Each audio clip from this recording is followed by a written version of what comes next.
আলোয় আলোয় আমার মুক্তি ধুলায় ধুলায় ঘাসে ঘাসে এই আকাশে আমার মুক্তি আলোয় আলোয়। পরবর্তী কবি কস্তুরী হোম চৌধুরী। কস্তুরীদি, আপনাকে আহ্বান জানাচ্ছি, আপনি আসুন। আজকে এই উৎসবে কবিতা পাঠের আসর চলছে। এখন সবাইকে আমি, যারা দর্শক আসনে আছেন, সেই জ্ঞানী গুণীজনদেরকে আমি আমার অন্তরের অন্তঃস্থলে বদ্ধ করে শ্রদ্ধা, প্রীতি ও শুভেচ্ছা জানাই ও সঞ্চালিকা যিনি, ওনাকে আমার অভিনন্দন জানাই। বিশেষ করে মিতা দাস বলকেছে। এবার আমি আমাদের বরাক উপত্যকার গৌরব, যিনি আজকে ওনার একটি কবিতার বই বেরিয়েছে, ইনি আমাকে এবং আরও কয়েকজনকে এই কবিতার বইটি উৎসর্গ করেছেন। ওনার সম্বন্ধে এর আগেও আমি অনেক কিছু বলেছি। আমাদের বরাক উপত্যকার মধ্যে আসামে উনি চলচ্চিত্রকার। উনি প্রথম আমাদের বরাকের চলচ্চিত্র, আমাদের বরাকের যে কাহিনীগুলো বা আমাদের যে স্থানীয় উপন্যাস, সেইগুলার চলচ্চিত্র রূপে রূপায়িত করেছেন গুয়াহাটিতে। তো ওনার আজকের যে বইটা, সেটা হলো 106 কবিতাটি একটি সংকলন। এর আগেও উনি অনেক উপন্যাস লিখেছেন, মালিনী বিলের উপখ্যান, বা ওনার একটি ম্যাগাজিনও আছে, বেলাভূমি। তো আমি প্রথমে ওনার একটি কবিতা পাঠ করে আমার কবিতা পাঠ করব। কবিতা আনন্দ তো লৌকিক, ধরা ছোঁয়ার বাইরে।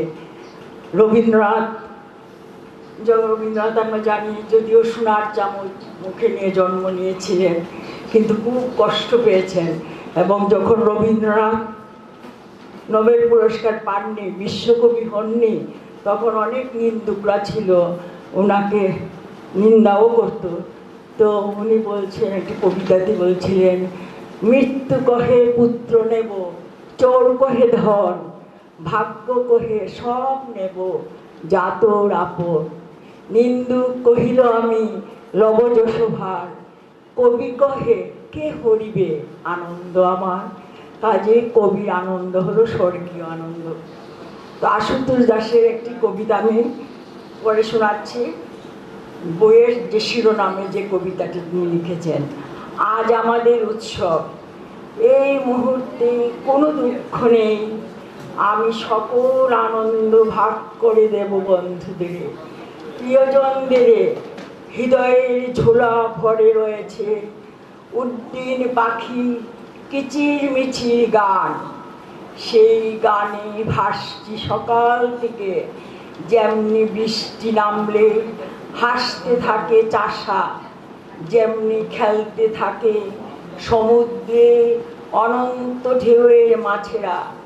না হয় বলতে পারো সেই রকম আনন্দে আহ্লাদিত আমি। এই মুহূর্তে আমার কোনো দুঃখ নেই, মেঘ ধীরে ছুটি দেব, আজ আমাদের উৎসব। কেউ বিষাদী কোথাও কখনো থাকতে পারবে না, কালো অপয়া অসুচি বলে কেউ তাড়াতে পারবে না। আজ কোনো ভেদ ভাব নেই, কোনো দ্বন্দ্ব নেই, সংঘাত ছিঁড়ে ফেলেছি খোলাম কুচির মতন। হিংসার সমস্ত নখ উঠে ফেলেছি, গায়ে জড়িয়ে নিয়েছি ঈশ্বরের দেওয়া প্রেমের আলোয়ার। আজ উৎসব, উৎসব আমাদের, মুখ গোমরা কখনো আর নয়। দুঃখগুলো পা দিয়ে মারিয়ে ঈশ্বরের প্রার্থনায় আশীর্বাদ নিতে জ্যোৎস্নায় দাঁড়িয়ে রয়েছি আমরা। এখন কেবল আনন্দ, কেবল নদীর মতো ছোটাছুটি। এবার আমার কবিতা পাঠ করছি। সিলেটি ভাষা আপনারা বুঝতে পারবেন? ঠিক আছে, আমি এখন আমার কবিতাটা পাঠ করে আপনারা শোনাইতেছি, যদি আপনারা ভালো লাগে। তো কবিতা তো অনেক অবস্থা বিবেচনা, অনেক ধরনের কবিতা হয়। এই কবিতাটা আমার প্রথম জীবনের কবিতাটা। এটা বাংলাদেশ, ঢাকা থেকে এটা বাইরেছে গতবার। পুলককান্তি ধর, বাংলাদেশ অনেকে চিনে বোধহয় পুলককান্তি ধর, আপনারা চিনবা। কলকাতাও তার বই প্রকাশিত হয়েছে। আমিও ঢাকা অনেকবার গেছি, 2-3 বার। আমার বাংলাদেশি জন্ম। আমার বাবা ছিলেন বাংলাদেশে খুব নাম করা অ্যাডভোকেট এবং স্বাধীনতা সংগ্রামী। আমার বাবা এই নেতাজি মানে সহকর্মী ছিলেন। তিনি নেতাজি এসেছিলেন তো বাংলাদেশ, হবিগঞ্জ, তখন নেতাজিকে বাবা মুরারিজাত কলেজে পড়তেন। এবং বাবার অনেক কথা আছে। স্বাধীনতা সংগ্রামে বলে ওনার গভর্নমেন্ট বিএ LLB হয়েও গভর্নমেন্ট চাকরি, তখন তো ব্রিটিশ রাজত্ব, নেটিভদের কেন ওরা তো দিতে ইচ্ছা থাকলেও ওরা তো দিতে পারে না। যাই হোক, তো বাবা প্র্যাকটিসই করলেন স্বাধীনভাবে। তো ওই বাংলাদেশের এসছিলেন রবীন্দ্রনাথ, আপনারা তো জানেন। রবীন্দ্রনাথ সিলেটে শ্রীভূমি বলছেন, শ্রীভূমি তার আখ্যা দিয়েছেন সিলেটে। তো সিলেট তো আমাদের মানে বিপিনচন্দ্র পাল থেকে শরৎচন্দ্র চৌধুরী, সেই শরৎ চট্টোপাধ্যায় না, কিন্তু শরৎচন্দ্র যিনি দেবী যুদ্ধ লিখেছিলেন, এবং বড় বড় যারা মনীষী অনেকে কিন্তু সিলেটের মানে নামি। যাই হোক, আমরা সব নদী যেমন কোথায় গিয়ে পতিত হয়, সাগরে। তো আমরা বাংলা ভাষা সিলেটি হোক, নোয়াখালী হোক, আর হবিগঞ্জি হোক, সব কিন্তু আমরা বাংলা ভাষারই এক একটা নদী। সবকে কোথায় পড়বো আমরা সাগরে গিয়ে পড়বো। আমাদের একটাই জ্ঞান হবে বাংলা ভাষার উন্নয়ন, বাংলা ভাষাটা যাতে আমরা সমৃদ্ধ করতে পারি। কোনো ভাষা যাতে আমাদের বাংলা ভাষাটাকে আগ্রাসন না করতে পারে। কারণ আমরা জানি আমরি বাংলা ভাষা, তোমার কোলে তোমার বলে কতই শান্তি ভালোবাসি। যাই হোক, এখন আমি আমার কবিতা পাঠ করছি। কারণ বলতে গেলে তো অনেক বলতে হয়, সারা জীবন শিক্ষকতা করে এসছি। তো কাজে একটা কথা ছিল যে যারা 12 বছর শিক্ষকতা করে তাদের নাকি কোর্টে সাক্ষী দেওয়া হয় না। আমিও আমার রিটায়ারমেন্টের পরে কোর্টে জয়েন করেছি, বাবার আদেশ ছিল। কিন্তু আমি সাহিত্যিক মানুষ, কোর্টে তো সত্যকে মিথ্যা করতে হয়, আমার তো সেটা সম্ভব না। তাও আমি বাবার আদেশ পালন করে আমি গভর্নমেন্ট চাকরি করতাম, রিটায়ারমেন্টের কোর্টে জয়েন করেছি। সাহিত্য তো সত্য শিব আর সুন্দরের প্রতি। সাহিত্যে এতদিন সুন্দর দেখেছি, আলো দেখেছি, কিন্তু অন্ধকারের যে রূপ আছে শরৎচন্দ্র চট্টোপাধ্যায়, সেটা আমি কোর্টে গিয়ে দেখেছি। যাই হোক, এখন আমি আমার কবিতাটা পাঠ করছি। এটা আমার প্রথম জীবনের কবিতা। আমার কবিতাটার নাম পরিচয়। আজ বহুদিন পর হৃদয় তন্ত্রীতে বেজে উঠেছি বিনা, আমি খুঁজে পেয়েছি যে আমার কাব্যের ঠিকানা। কালিদাস থেকে রবীন্দ্রনাথ পর্যন্ত যে আকাশে কাব্যের সাম্রাজ্য গড়ে তুলেছিলেন তারা, সেই আকাশের এক কোণেও কি বহিবে না আমার কবিতার ধারা। হৃদয় অনুভূতিতে জন্ম নাও কবিতা, আশীর্বাদ করো আদি কবি বাল্মীকি। ধ্বনিত হোক পাঞ্চজন্য শঙ্খ, প্রকাশিত হোক নব অরুণোদয়ের মতো। হে ভগীরথ, তব পুণ্য বলে মহাদেবের জটাজাল থেকে মুক্ত হয়েছিল পতিত পাবনী গঙ্গা। সংসারের জটিলতা পঙ্কিলতা থেকে আমিও মুক্ত করতে পারবো না আমার হৃদয়ের উৎসারিত কবিতার ধারা। আমি পরিচিত হতে চাই না কারো সুতা, কারো সহধরা, কারো জায়া, কারো বা মাতা। আমি ছবি ও কাব্যে সুরধুনী ধারায় হতে চাই অগ্নিস্নাতা।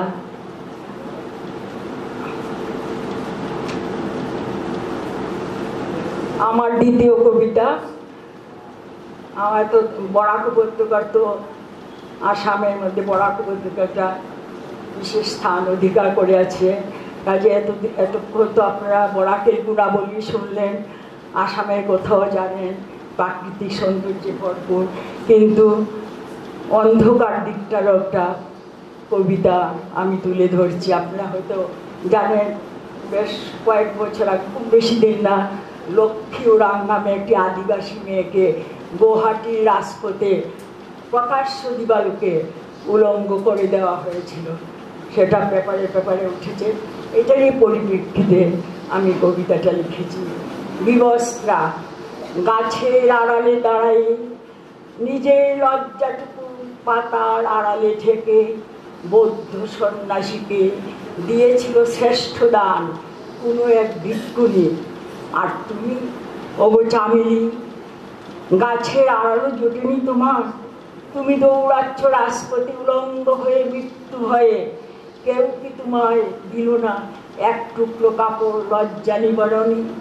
দুর্যোধনরা পিছু দৌড়াচ্ছে আদিমতার উল্লাসে, দুঃশাসনরা তোমার দেহসুষ্ট করেছে পণ্য বিশ্বায়নে। ওগো আদিম খোকারা, তোমরা কাপড় খুলতে শিখেছ, দিতে শেখনি। হায় সভ্যতা, চাঁদকে আর মহাকাশকে তো আমরাই করেছি জয়, আর নারীর পরাজয়। এ লজ্জা আমরা রাখবো কোথায়, মুখ লুকাবো কোন অন্ধকারে? নমস্কার। আপনারা যারা কলকাতা থেকে এসছেন, আমাদের বরাক উপত্যকা যদি ভালো লাগে গিয়ে লেখালেখি করবেন আমাদের বরাক উপত্যকা নিয়ে, এবং পাঠিয়ে দেবেন তার কাছে, নতুন দিগন্তেও প্রকাশ করবে, আমরা পড়ব। এই বলে আমি শেষ। আপনারা আইবা আগামী বছর, আমার আইবা যখন সিলেটি কবিতার একটা বই আমার ছিল, এটা আজকে আমি আনিনি। আগে একটা কইলাম না, আরও আমি আরেকটা আমার ছোটো বন্ধু আয়েশাকে খুব আমি ধন্যবাদ দিই, এত মুখস্থ আছে, এত বাস্তব চিত্র যে তুললাম। প্রথম জীবনে আমি একটা স্কুলে চাকরি করতাম, পরে আমি কলেজে। তো প্রথম জীবনে আমি যে, আপনার নাম হয়তো শুনছই, মিনিস্টার মইনুল হক চৌধুরী, নাম শুনছেন তো? মইনুল হক চৌধুরী খুব ভালো বড় মিনিস্টার ছিলেন, যিনি আমরা মেডিকেল কলেজ আনছেন শিবচর, তারই প্রচেষ্টায়। তো তার স্কুলে প্রথম আমি মইনুল হক চৌধুরী। কাজে আমার মুসলিম সমাজের সাথে আমার খুব ভালো সম্পর্ক। যা যা বলেছে সব আমি জানি। ওদের মানে এই সব কিছু, সব উৎসবের মধ্যে আমি যাইতাম, ওদের ঈদ উৎসবে আমিও ওদের দিতাম, ইফতার দিতাম, ওদের সাথে ইফতার খাইতাম। কাজে আমিও সব জানি।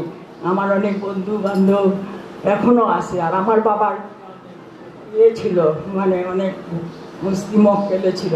ওর গল্পটা খুব ভালো লেগেছে আর কি, জন্য ওকে ধন্যবাদ। ধন্যবাদ। আর মিতা তো আমার খুব প্রাণের বন্ধু। ধন্যবাদ কবি কস্তুরী হোম চৌধুরী মহাশয়াকে। এবারে ওনাকে সম্মান প্রদান করা হবে নতুন দিগন্ত প্রকাশনীর তরফ থেকে। কবি সাহিত্যিক নেতা দাসপুর কায়স্থ সম্মান জানাচ্ছেন ওনাকে।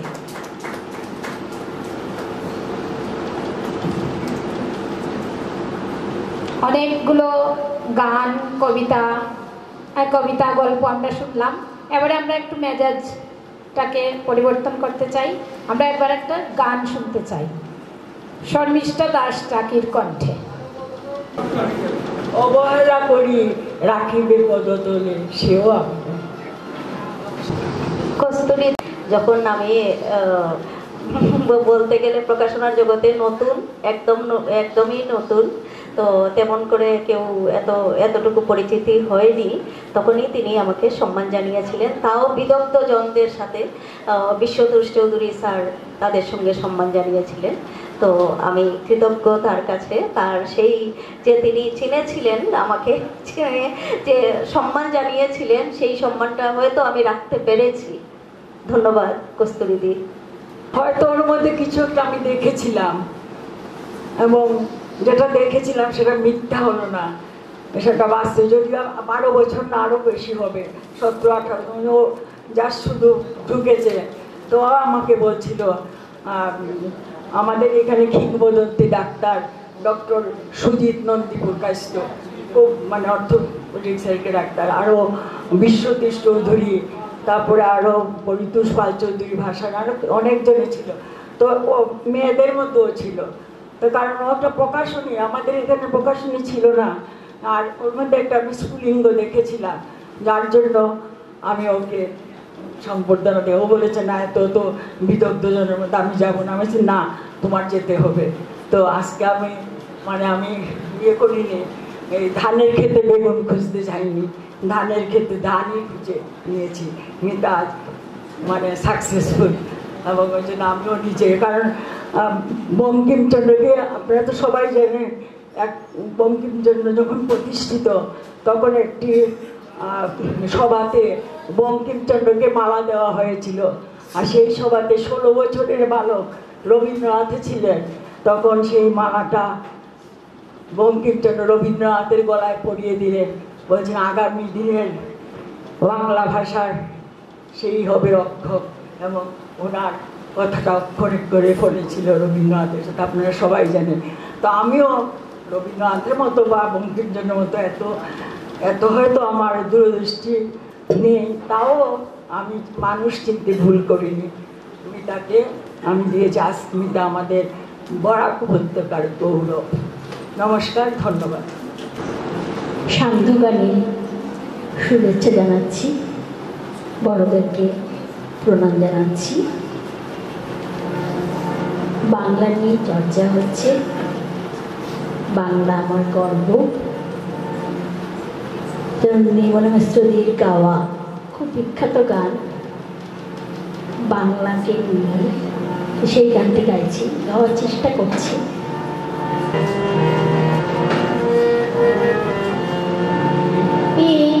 বাংলার মাটিতে মাগো জন্ম আমায় দিও, এই বাংলার মাটিতে মাগো জন্ম আমায় দিও, এই আকাশ নদী পাহাড় আমার বড় প্রিয়, এই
গানটি আমরা যাকে সঙ্গীত জগতে মা সরস্বতী বলে থাকি, লতা মঙ্গেশকরজির গাওয়া খুব বিখ্যাত গান। কথা ও সুর শ্রদ্ধেয় সুরেন চৌধুরী। গানটি রিলিজ হয়েছিল সম্ভবত 1977-এ।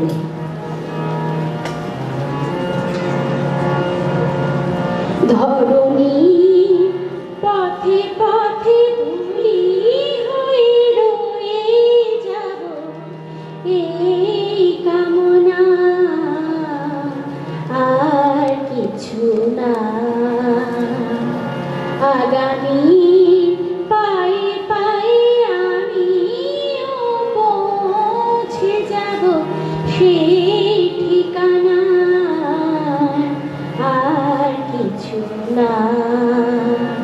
ধরণী পথে পথে ধুলি হয়ে রয়ে যাব, এই কামনা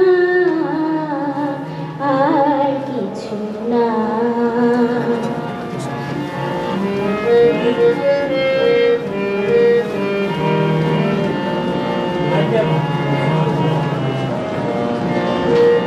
কত গান কত আশা, কত ছিল ভালোবাসা, মগ্ন স্বপন এ পথেরই দুই ধারে বীজের মতন তারে করেছি বপন। কত গান কত আশা, কত ছিল ভালোবাসা, মগ্ন স্বপন এ পথেরই দুই ধারে বীজের মতন তারে করেছি বপন। পথিক যখন যাবে তরু শাখা পল্লবে, কিছু ছায়া হয়ে রবে মোর বাসনা। ধরণীর পথে পথে ধুলি হয়ে রয়ে যাব, এই কামনা আর কিছু না।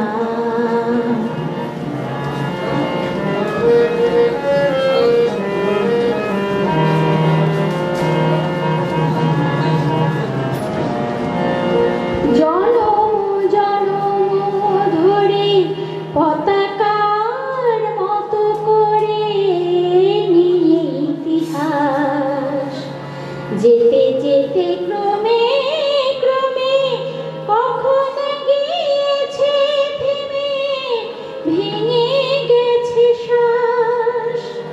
জনম জনম ধরে পতাকার মতো করে নিয়ে ইতিহাস, যেতে যেতে ক্রমে ক্রমে কখন গিয়েছে থেমে, ভেঙে গেছে শ্বাস। তুমি যদি কাল আসো নতুনের ভালোবাসো, আধারেতে জেলে নিও মোর সাধনা।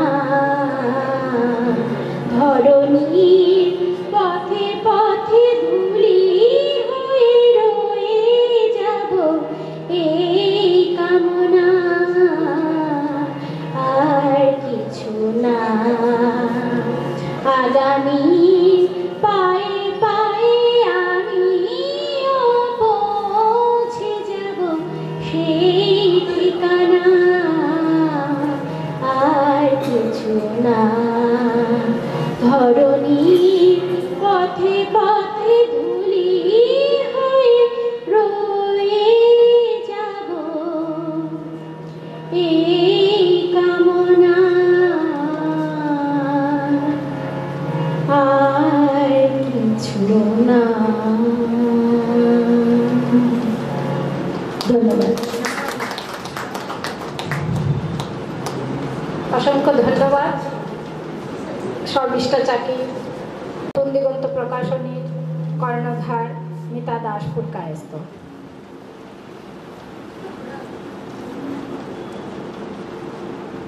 বিচ্ছেদের কোনো রং হয় না জানি, তবে বিচ্ছেদের স্বাদ অবশ্যই হয়। বিচ্ছেদের এই স্বাদ সকলের কাছে একরকম হবে এমনটা নাও হতে পারে। বিচ্ছেদের একটা আনুমানিক চেহারা আছে, দুঃখ মাখা, মলিন, কান্না ভেজা। বিচ্ছেদের কটি পা আছে কেউ বলতে পারবে না। আমার দৃষ্টিতে বিচ্ছেদের 8টি পা। এই 8টি পা দিয়ে বিচ্ছেদ কোন অভিমুখে তার গন্তব্য স্থির করবে, বা এই বিচ্ছেদ কাকে তার অষ্টম বাহু দিয়ে আলিঙ্গন করবে, অদৃশ্য আঙ্গিনায় সে তথ্য লুকোনো আছে। আমার ইচ্ছে হয় বিচ্ছেদের 8টি পায়ে নূপুর পরিয়ে দিই, তার আসার আগাম খবর জানিয়ে দেবে যদি এই নূপুরের সঙ্গী। আমিও একটু প্রস্তুত হয়ে যেতে পারি সম্মুখ সমরে যাওয়ার আগে। নমস্কার। বিলাস, তোমাকে ছাড়া অন্য কোনো অবলম্বন ছিল না, তোমাকে ছাড়া কোনো আরোহণও নেই। যেটুকু বাঁচা সবটুকু তোমাকে ছুঁয়ে, তোমার ছায়াকে অনুসরণ করেই দিন যাপন। তবু অনিবার্য বিচ্ছেদ অসময়, ভালোবাসার মৃত্যু শোক, বহতা সময়। কি আশ্চর্য, এখনো একটা মিথ্যের পেছনে হাঁটছি। একটা মায়া জগৎ আমাকে শিকলবদ্ধ করে রেখেছে। শরীরে শরীরে বিদ্যুতের ঝিলিক নেই, অফুরান আলো ছড়িয়ে রেখেছে মন। জলের মতো নরম, বাতাসের মতো শীতল স্পর্শ অনুভব করি। রীতা মিত্র মহাশয়াকে এবারে সম্মান জানাবেন আমাদের বিশিষ্ট কবি, সাহিত্যিক এবং লেখক এবং আইনজীবী ইমাদউদ্দিন বুলবুল মহাশয়।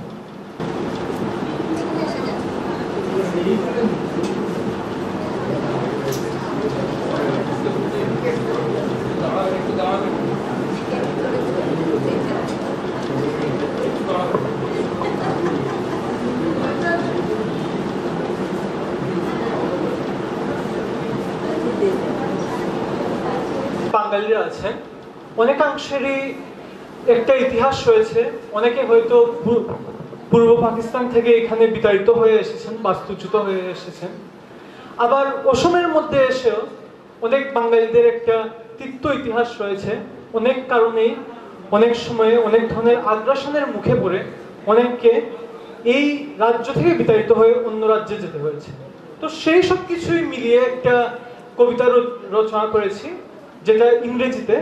তো সেটাই আমি আপনাদের কাছে উপস্থাপন করার চেষ্টা করব এবং আশা রাখবো যে আমার একটু লেখার মধ্যে তিক্ততা থাকে, তো সেটা আপনারা মাফ করবেন। কবিতার টাইটেল দিয়েছি হোম অ্যাক্রস দ্য স্পাইকস, মানে কাঁটাতারের বেড়ার অন্যদিকের বাড়ি। The machetes haunt me, the war cries of the league, the reminiscences of the slaughter indelible, the failure to stand and avenge the spree. Oh, how I wonder, and so I weep, had we been awake enough to tackle the whip. The Turks had their blades sharpened, not the likes of ours, thin and fragile. The man crossed the spikes and sought, never to find a home benign. The reverie of finding an abode dwindled, and how life on this spike of spikes threw challenges no view. The tussle rediscovered, the carnage re-wrinkled, linguism cropped up, butchering thousands. Some set on a new voyage to destination unknown. The dilemma haunts me, my fellow settlers, who are deemed as foreigners in a land they were akin to. The machetes haunt me, and so do the linguism bane. A war I escaped from, a scuffle I am in. O Mother Goddess, may justice be served. May we not be belittled by our fear. May we be able to deliver when the machetes reappear. Thank you. ধন্যবাদ সবাই।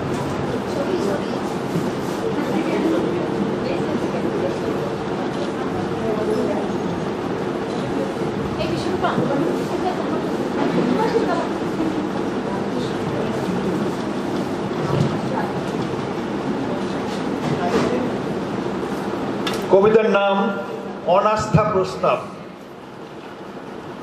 আমি একটাই কবিতা পড়বো, একটু বড়। অনাস্থা প্রস্তাব। সব থেকে আস্থাভাজন মানুষ প্রায়শই সব থেকে ভালোবাসার মানুষ হতে পারে না। আস্থা যেন একটা সমুদ্র ঝড় রুখে দেওয়া বিপর্যয় প্রতিরোধী ত্রাণ শিবির। আস্থা যেন বুলেট প্রুফ গাড়ি চেপে হানাদার রাইফেল তুড়ি মেরে সেরে ফেরা জরুরি সফর। যেন ডুবুরি পোশাকে নেমে লোহার খাঁচায় হাঙরের চোখে রাখা নিঃসংশয় চোখ। আস্থা যেন গোপন চুক্তি করে মুছে ফেলা সব দীর্ঘশ্বাস, যেন ইচ্ছা মৃত্যু বেছে নেওয়ার স্থায়ী অঙ্গীকার। বলবার কথা এই যে ভালোবাসার এমন কোনো আপৎকালীন নিরাপত্তা শিবির নেই। গোলাগুলির হাত থেকে বেঁচে ফেরবার বা অনায়াস অবগাহন যা কেবল দেবতাদেরই মানায়, তেমন কোনো কিছুই ভালোবাসায় নেই। প্রিয়জন অথবা দেশ ভালোবাসার মতো একটা মারাত্মক ঝুঁকিবহ কাজ প্রায় কোনো সময়ে আস্থাভাজনদের কাছে প্রীতিপ্রদ হতে পারে না। দেশকে ভালোবাসা প্রিয়জনকে ভালোবাসার চেয়েও বেশি বিপজ্জনক, সন্দেহ নেই। বিষ খেয়ে মরে যাবে জেনেও মাটিতে যে বীজ বুনে ফসল ফলায়, মাটি তাকে অক্ষহিনী উপহার দেবার মতো গর্ভ দিতে পারে, কিন্তু সে প্রকৃত আস্থাবান হয়ে উঠতে পারে না। মাটিকে সে পাটরানির মতো মহার্ঘ করে দিতে পারে না। আস্থাভাজনেরা পারে, শিলাস্তম্ভে অনুরক্ত যারা তারা পারে। মাটিকে এমন বেহিসেবি ভালো তারা কখনো বাসে না। একটা অভিজ্ঞান ছাড়া আস্থাবান হওয়া কার্যত অসম্ভব। মধ্যমায় আংটি অথবা সীমান্ত প্রহরীর হাতের রাইফেল ছাড়া আস্থাকে মেয়াদি অভিবাসী বা নিছক ট্যুরিস্ট বলে ভুল হতে পারে।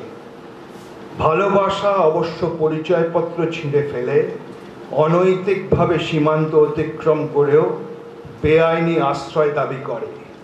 বেআইনি ডাল ভাত, বেআইনি কলঘর, বেআইনি বিছানাপত্তর। ভালোবাসা যেন নো ম্যানস ল্যান্ডে এসে পড়া রিফিউজি। প্রতিদিন তিত্তির যেন পায়রার প্রাণ মরে যেতে যেতেও কোনো মতে বাঁচে।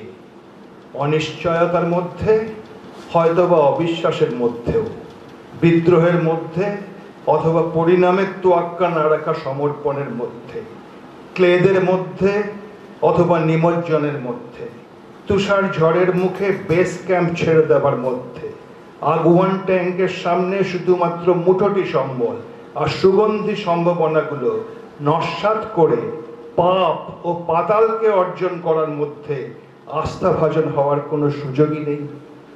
পরিপূর্ণ নৈরাজ্য সৃষ্টি করে যে ভালোবাসে তার উপর প্রায়শই আস্থা রাখে না কেউ।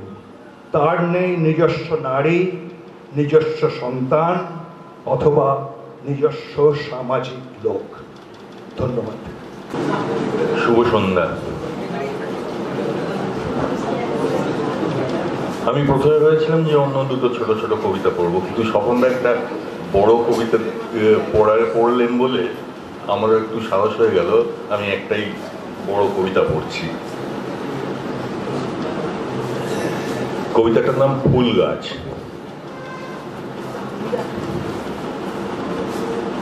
কলমির বাড়ির পাশে কোনো ফুলের গাছ ছিল না, রেশমিরও না, সারিয়ার তো কথাই নেই।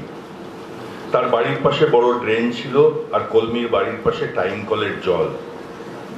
রেশমির বাড়ির পাশে রেশন দোকান ছিল, রেশন দোকানের সামনে লাইন ছিল, টাইম কলের সামনে জলের লাইন ছিল, কিন্তু ওদের বাড়ির সামনে ফুল গাছ একটাও ছিল না।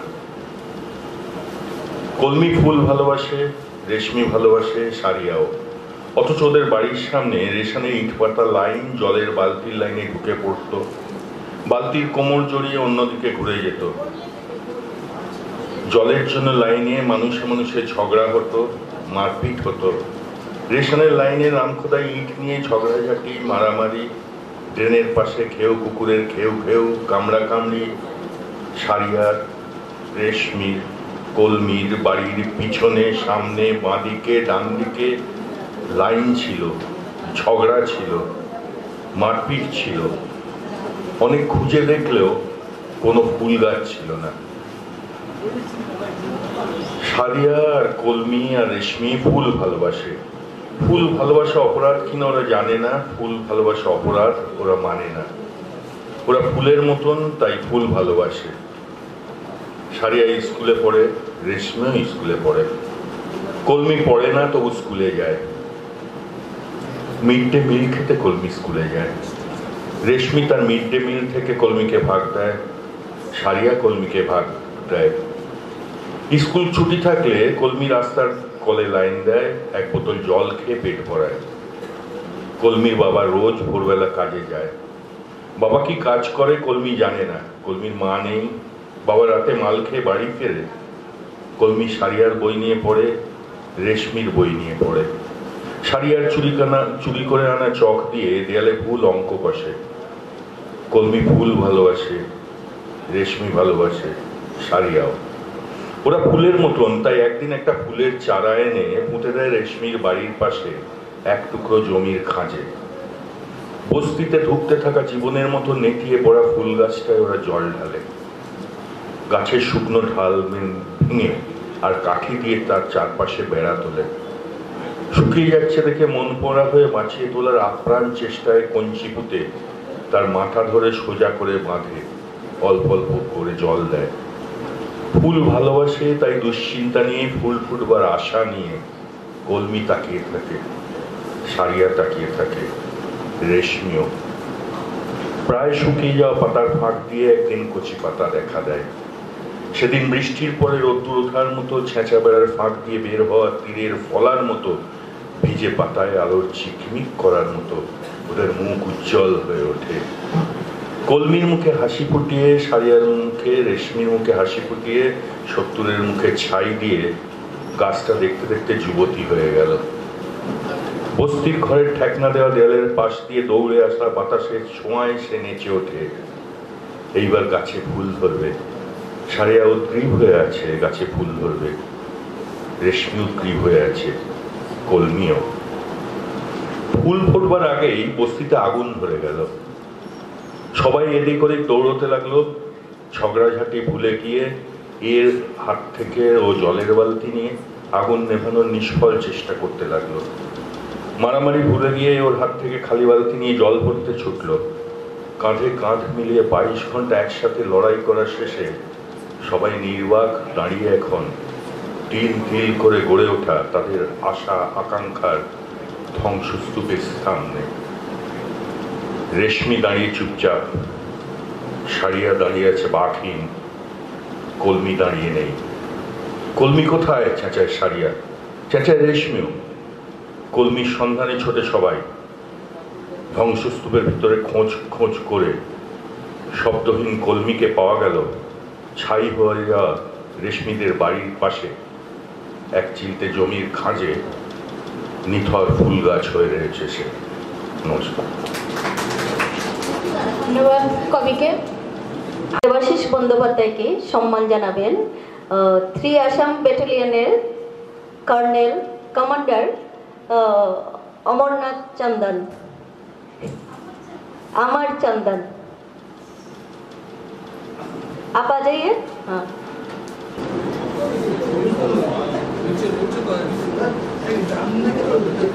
নতুন দিগন্ত প্রকাশনের পক্ষ থেকে সম্মান জানাচ্ছেন কবি দেবাশিস বন্দ্যোপাধ্যায়কে 3 আসাম ব্যাটালিয়নের কমান্ডিং অফিসার अमर चंदन।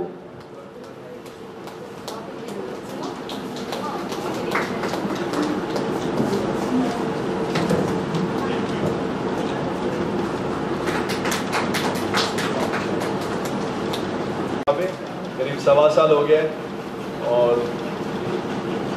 फौजी बैकग्राउंड से मेरी वाइफ के फादर भी एयरफोर्स से हैं, सो 30 साल से तो खुद फौज में हो गए। ये बोल रही थी आप कुछ अपना सुनाओ, मैं आपका स्टेटस में देखते रहती हूँ। मैंने कहा वो चुरा के है, वो मेरा अपना नहीं, मेरे दोस्तों का जो भी मुझे चीज़ अच्छी लगती है वो मैं शेयर करता हूँ। तो उन्हीं में से दोस्तों के ऊपर है कि तेरे दोस्तों में यूँ तो कई नाम आएंगे, तेरे दोस्तों में यूँ तो कई नाम आएंगे, कभी काम पड़ेगा तो हम ही काम आएंगे। এবারে আমরা সম্মানিত করব ओके सर बोझार जन नाम हिंदी से बोलছি अब हम फेलिसिटेट करेंगे 3 असम बटालियन के कमांडिंग ऑफिसर कर्नल আমোদ চন্না सर को সম্মান জানাচ্ছেন নতুন দিগন্ত প্রকাশনীর কর্ণধার গীতা দাসপুর কায়স্থ।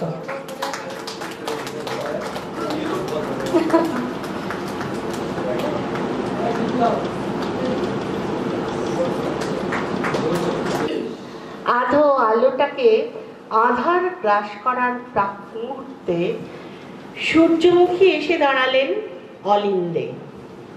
ও কুদি, ও কুন্দ, ও পোড়ার মুখী, হলো তোর? এক কোচর বেসামাল কমলা লেবু গড়াতে গড়াতে অলিন্দময় হয়ে গেল মুহূর্তে, যেন ঝুপ করে নেমে আসা আধারে উজ্জ্বল সন্ধেবাতির হলুদ আলো। হীরা এক মুখ পান ঠুসে সূর্যমুখী সকাশে, কুন্দর রূপবর্ণনায় মুখর, তার গোছা চুলের বিনুনির খোঁপাটি যেন ফুঁসে ওঠা রাগিনী, সুঠাম বাহুচোড়া বন্ধটি শুধু তার জন্যই সৃষ্ট। অধরের রক্তিমাভা, নয়ন যুগলের দিঘি সদৃশ গভীরতা ইত্যাদি প্রভৃতি মেয়েদেরও পাগল করে দেয়। সূর্যমুখী গভীর স্নেহে মুগ্ধতা ছড়িয়ে কুন্দকে আকর্ষণ করলেন। স্থিতদি কুন্দ সহোদরার দিকে আপ্লুত নয়নে তাকাতে গিয়ে যুগপৎ নগেন্দ্রর অস্তিত্বে রোমাঞ্চিত হলেন। ওলা কুদি, ও পোড়ার মুখী, ও কুন্দ, তোর কি মন নাই রে? কত আদর করলুম, তুই তবু কাষ্ঠবৎ। আমি হইলে এই উষ্ণতায় মমিন নাই বলিয়া যাইতাম, দেখ না দেখ দেখ একটিবার আদর করিয়া। সে কি বঙ্কিমবাবু কি সেই অকালেও অন্তঃপুরবাসিনীদের একাকিত্বে তাদের সমকামী করে তুলেছিলেন? তবে বঙ্কিমবাবু সেই সমকামিতার গল্প আবিষ্কার করলেন। নগেন্দ্র ধীরে ধীরে প্রকোষ্ঠ মধ্যে প্রবেশ করিলেন। হীরা পলাইল। সূর্যমুখী স্বামীকে অনুযোগ করিলেন। কুন্দর আড়ষ্টতাজনিত কারণ লইয়া তার অনুযোগের শেষ নাই যে। নগেন্দ্র বসিলেন। কুন্দর কুশল জিজ্ঞাসার সঙ্গে স্ত্রীর প্রতি প্রেম উতলাইয়া বলিলেন, সূর্যমুখীর সহোদরা যখন তার প্রাণাধি, অবশ্যই তারও প্রাণের অধিক বটে। তিনি কুন্দর অবশ্যই দেখভাল করিবেন। সূর্যমুখী যেন চিন্তা না করেন। কুন্দ এই প্রথম শিহরিত হইল। তার প্রতিটি অঙ্গ থেকে উথলাইয়া উঠিল অভিমান। আড়াল হইতে হীরা বুঝিল কুঁদি মরিয়াছে, মরিয়াছেন নগেন্দ্র। শুধু সূর্যমুখী নিজ হাতে অঙ্গার লইয়া ঘরে ঘরে ঘুরাইতে লাগিলেন।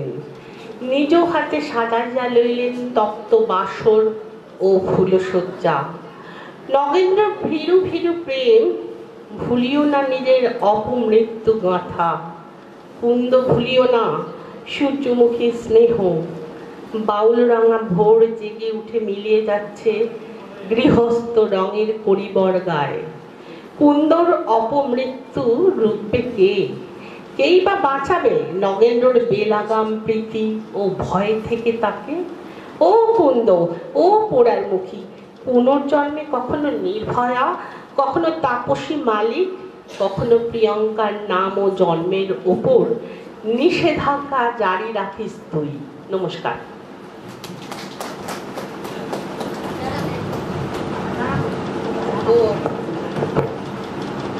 কবি সুরঙ্গমা ভট্টাচার্যকে সম্মান জানাবেন লেখক আইনজীবী ইমাদুদ্দিন বুলবুল মহাশয়। লেখক, ঔপন্যাসিক এবং আইনজীবী বিশিষ্ট ব্যক্তিত্ব ইমাদুদ্দিন বুলবুল মহাশয় সম্মান জানাচ্ছেন কবি সুরঙ্গমা ভট্টাচার্যকে।